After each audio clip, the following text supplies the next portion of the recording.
ಧನಿಯಾ powder ಹಾಕಿದ ಮೇಲೆ Archie garam masala spoon ಲೆಕ್ಕದಲ್ಲಿ ನಾನು ಹಾಕ್ತಲ್ಲ. ಹಾಗೆ ಕೈ ಅಳತೆಗೆ 1 kgಗೆ ಇದು 50 ಗ್ರಾಮ್ ಪ್ರಾಕು, ಒಂದು 50 ಗ್ರಾಮ್ ಅಂದರೆ ಒಂದು 25 ಗ್ರಾಮು ಗರಂ ಮಸಾಲ ಹಾಕ್ತಾಯಿದ್ದೀನಿ.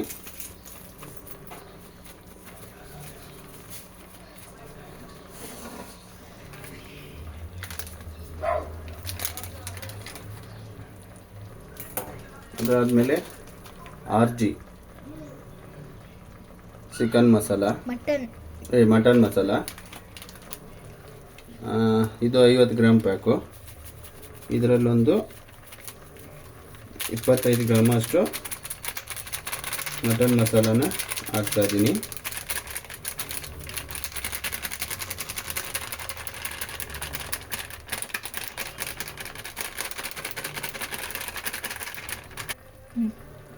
ಅದಾದಮೇಲೆ ಚೆನ್ನಾಗಿ ಮಿಕ್ಸ್ ಮಾಡ್ಕೋಬೇಕು. ನೀರು ಹಾಕಬಾರ್ದು, ಯಾಕಂದರೆ ಮಟನಲ್ಲಿರೋ ತೇವಾಂಶ ಸ್ವಲ್ಪ ಮಟನ್ನು ಪೀಸು ಬಿಸಿ ಆದಮೇಲೆ ಇರ್ತಕ್ಕಂಥ ಮಟನಲ್ಲಿರ್ತಕ್ಕಂಥ ನೀರಿನ ಅಂಶ ಕುಕ್ಕರಲ್ಲಿ ಸೇವ್ ಆಗುತ್ತೆ. ಅದೇ ನೀರಿಂದ ಒಂದು ಸ್ವಲ್ಪ ಮಟನ್ನು ಬೇಯಿಸಿದರೆ ನೀರ ಕಡಿಮೆ ಇದ್ದಾಗ ಮಟನ್ಗೆ ಉಪ್ಪು ಖಾರ ಮಸಾಲೆ ಚೆನ್ನಾಗಿ ಹಿಡ್ಕೊಳ್ಳುತ್ತೆ. ಅದರಿಂದ ನಾನೀಗ ಸದ್ಯಕ್ಕೆ ನೀರು ಹಾಕ್ತಾಯಿಲ್ಲ.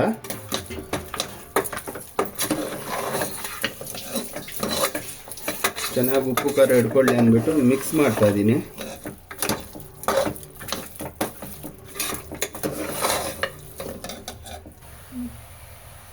ನೋಡಿ, ಈ ಥರ ಪೀಸ್ಗೆ ಮಸಾಲೆ ಎಲ್ಲ ಚೆನ್ನಾಗಿ ಬಾಂಡ್ ಆಗಬೇಕು. ಬಾಂಡ್ ಅಂದರೆ ಮೆತ್ಕೋಬೇಕು.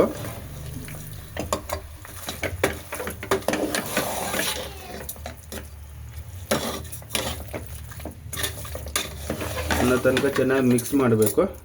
ಓಕೆನಾ? ಲೋ ಫ್ಲೇಮಲ್ಲಿ. ಈಗ ನೋಡಿ, ಚೆನ್ನಾಗಿ ಪೀಸ್ಗೆಲ್ಲ ಹಿಡ್ಕೊಂಡಿದೆ ಮಸಾಲೆ. ಈಗ ನೀರನ್ನು ಆ್ಯಡ್ ಮಾಡ್ತೀನಿ.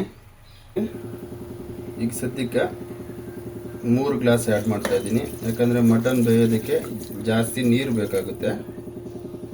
ಈಗ ಸದ್ಯಕ್ಕೆ 1 ಗ್ಲಾಸ್ ಆ್ಯಡ್ ಮಾಡ್ತಾ ಇದ್ದೀನಿ, ಮತ್ತು ನೆಕ್ಸ್ಟು ಆ್ಯಡ್ ಮಾಡ್ಕೊತೀನಿ. ಮತ್ತು ಅದಾದಮೇಲೆ ಚೆನ್ನಾಗಿ ಮಿಕ್ಸ್ ಮಾಡ್ಕೋಬೇಕು, ಯಾಕಂದರೆ ಮಸಾಲ ಗಟ್ಟಿಯಾಗಿರೋದ್ರಿಂದ ಕೆಳಗಡೆ ತಳ ಹತ್ತುತ್ತೆ ಕುಕ್ಕರು. ಅದಾದಮೇಲೆ ಸ್ವಲ್ಪ ಸೀದೋಗಿರೋ ಸ್ಮೆಲ್ ಬರುತ್ತೆ. ಅದರಿಂದ ಸ್ವಲ್ಪ ನೀರು ಹಾಕಿ ಚೆನ್ನಾಗಿ ಮಿಕ್ಸ್ ಮಾಡ್ಕೋಬೇಕು. ಜಾಸ್ತಿ ಹಾಕ್ಬಿಡಿ. ನೋಡಿ, ನಾನು ನೀರು ಹಾಕಿರೋದು ಲೈಟಾಗಿ ಗಟ್ಟಿಯಾಗೇ ಇದೆ. ಆ ಥರ ಜಾಸ್ತಿ ನೀರು ಮಾಡಿಲ್ಲ, ಯಾಕಂದರೆ ಮಟನ್ನು ನಿಧಾನಕ್ಕೆ ಬೇಯಿಸ್ಕೋಬೇಕಾಗುತ್ತೆ. ಆಗ ಉಪ್ಪು ಖಾರ ಪೀಸ್ಗೆ ಚೆನ್ನಾಗಿ ಹಿಡಿಯೋದು.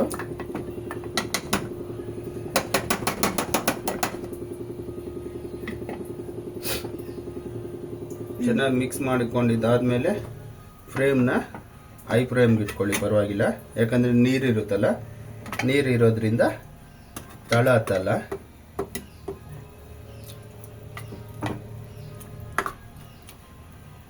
ಈ ಥರ ಜಾಸ್ತಿ ನೀರು ಹಾಕ್ಕೋಬೇಡಿ, ಸ್ವಲ್ಪ ಗಟ್ಟಿಯಾಗಿ ಇರಲಿ. ಯಾಕಂದರೆ ನೀರು ಜಾಸ್ತಿ ಆಯಿತು ಅಂದರೆ ಮಟನ್ಗೆ ಉಪ್ಪು ಖಾರ ಮಸಾಲೆ ಚೆನ್ನಾಗಿ ಹಿಡಿಯಲ್ಲ. ಯಾಕಂದರೆ ನೀರಲ್ಲಿದ್ದರೆ ಎಲ್ಲ ನೀರಿಗೆ ಹಿಡ್ಕೊಳ್ಳುತ್ತೆ. ಸಾಂಬಾರಿಗೆ ಪೀಸ್ಗೆ ಹಿಡಿಯಲ್ಲ. ಪೀಸ್ಗೆ ಹಿಡಿದ್ರೇ ತಿನ್ನೋದಕ್ಕೆ ಟೇಸ್ಟು ಚೆನ್ನಾಗಿರುತ್ತೆ. ನೋಡಿ, ಚೆನ್ನಾಗಿ ಕುದೀತಾ ಇದೆ.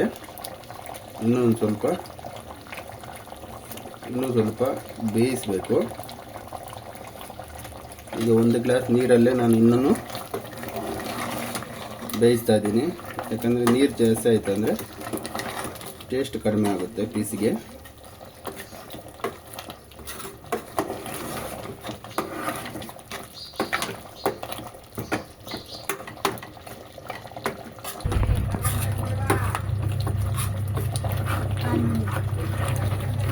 ಆಗಾಗ ಕ್ಲೀನಾಗಿ ತಿರ್ಸ್ಕೊತಾ ಇರಬೇಕು, ಇಲ್ಲಾಂದರೆ ತಳ ಹತ್ತುತ್ತೆ.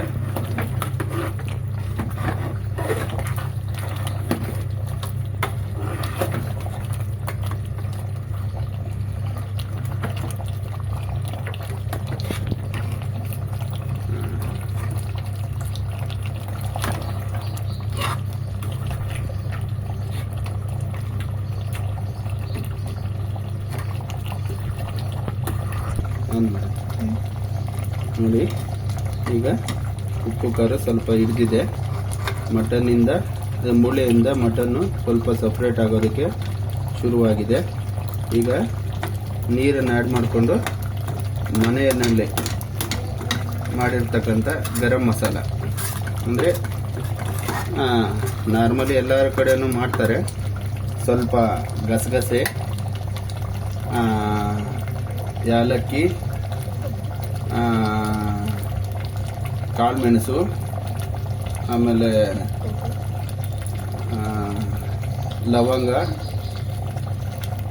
ಮತ್ತು ಕೊಬ್ಬರಿ ಇಷ್ಟನ್ನು ಮಿಕ್ಸಿಗೆ ಹಾಕಿ ಮಾಡ್ಕೊಂಡಿದ್ವಿ. ಹೋಮ್ ಮೇಡ್ ಗರಂ ಮಸಾಲ ಇದು.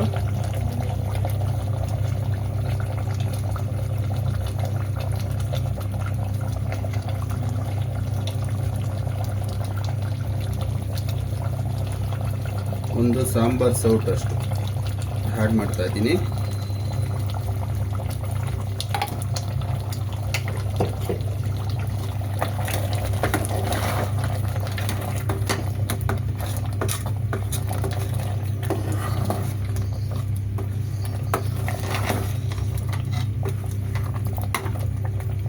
Home made garam masala add ಮಾಡಿದ್ಮೇಲೆ ಸಾಂಬಾರು ತಿಕ್ಕಾಗೋಯ್ತು,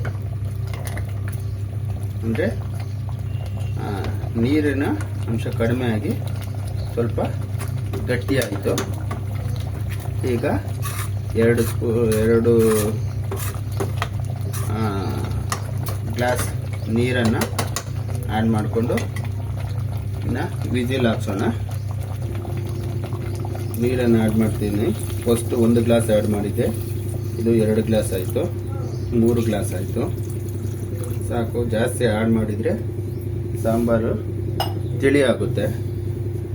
ಯಾಕಂದರೆ ನಮ್ಮ ಮನೆಯಲ್ಲಿ ಇರೋದು 4 ಜನ, ನಾನು, ನಮ್ಮ ಮಿಸ್ಸಸ್ಸು ಮತ್ತು 2 ಮಕ್ಕಳು. ಜಾಸ್ತಿ ತೆಳು ಬೇಡ, ಸ್ವಲ್ಪ ಗಟ್ಟಿಯಾಗಿರಲಿ ಅಂದ್ಬಿಟ್ಟು ಗಟ್ಟಿಯಾಗಿ ಮಾಡ್ತೀನಿ. ಇದನ್ನು ಒಂದು 6 ರಿಂದ 7 ಇಲ್ಲ 8 ವಿಜಲ್ ಹಾಕ್ಸ್ಬೇಕಾಗುತ್ತೆ. ಕ್ಯಾಪ್ ಹಾಕ್ಬಿಟ್ಟು ಸೈಡ್ಗೆ ಇಟ್ಕೊಂಡು ವಿಜಲ್ ಹಾಕ್ಸ್ತೀನಿ.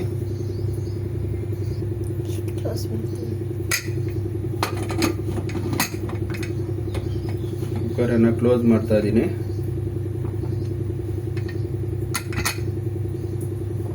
ಇದು ಮಟನ್ನು ಚೆನ್ನಾಗಿ ಬೇಯಿಸೋದಕ್ಕೆ ಕ್ಯಾಪ್ ಹಾಕಿ ವಿಸಿಲ್ ಹಾಕಿ ಇಟ್ಟಿದ್ದೀನಿ. 6 ರಿಂದ 7 ವಿಸಿಲ್ ಬರಬೇಕಾಗುತ್ತೆ. ಆ ಸೆಂಟ್ರಲ್ಲಿ ಈಗ ಬೋಟಿ ಗೊಜ್ಜು ಇಲ್ಲ ಫ್ರೈ ಯಾವ ಥರ ಮಾಡೋದು ಅಂತ ಹೇಳ್ಕೊತೀನಿ. ಒಂದು ಕುಕ್ಕರ್ ತಗೊಳ್ಳಿ, ಕ್ಲೀನಾಗಿ ತೊಳ್ಕೊಳ್ಳಿ. ಇರ್ತಕ್ಕಂಥ ನೀರಿನ ಅಂಶ ಡ್ರೈ ಆಗೋ ತನಕ ಬಿಸಿ ಮಾಡ್ಕೊಳ್ಳಿ.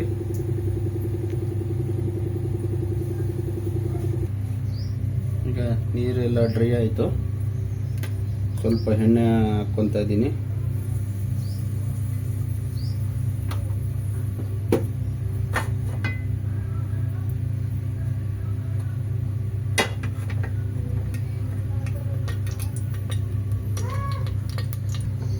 ಎಣ್ಣೆ ಬಿಸಿ ಆದಮೇಲೆ ಈರುಳ್ಳಿನ ಆ್ಯಡ್ ಮಾಡ್ತಾ ಇದ್ದೀನಿ.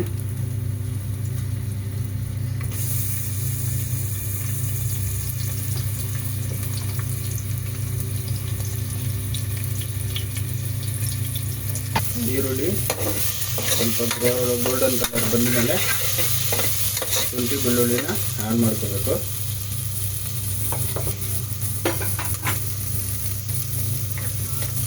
ಒಂದು 2 ಇಂಚು ಶುಂಠಿ, ಒಂದು 2 ಬೆಳ್ಳುಳ್ಳಿ ಮಿಕ್ಸಿಗೆ ಹಾಕಿ ರುಬ್ಬಿಟ್ಕೊಂಡಿದ್ದೀನಿ ಫಸ್ಟೇ.